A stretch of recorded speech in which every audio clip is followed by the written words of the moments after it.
Now that we've got data in our database, we need to work on showing it to the world at large. In any application, there are typically going to be two types of users: those who manage data, in other words, add, edit, and delete it, and those who view it. Django gave us a free, powerful admin interface for the people who manage data. If you simply need a web interface to manage your data, this could provide all you need. However, in our social network, many people will be reading our blats that don't need to have access to the admin form. For those people, we have views. The easy way to think of a view in Django is to imagine a web page. The home page is a view, a list of blats shared on Tuesday is a view, and the action that happens when you click the like button is also a view. A view is a mapping of a URL with some Python code, and usually also a template file. Let's look at how these URLs are mapped.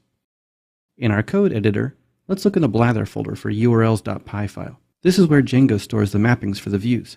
At the moment, there's only one mapping, and that's for the included admin site.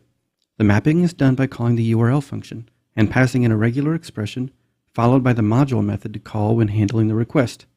An optional name attribute is usually passed in as well, though it's not included here. The reason why we don't need the name parameter here is because this is a special URL mapping. The admin app, which is bundled with Django, has its own urls.py file. So this line merely includes the mappings and delegates everything that starts with admin to the rules in that file. Let's create a simple rule quickly. We'll create a rule to define a homepage.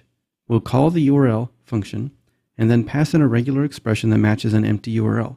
So our quote, caret, $ quote, and then we'll call the method views.home and give it a name of a homepage.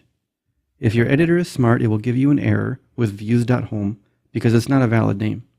At the top of the file, let's add the line from blat import views to make that error go away. Save your changes, but expect errors from Django.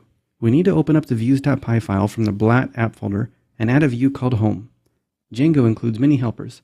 The most common one used for views is render. We'll import that from django.shortcuts. Then we'll define a function called home that accepts one parameter, an HTTP request object. In this method, we simply need to call render with 3 parameters.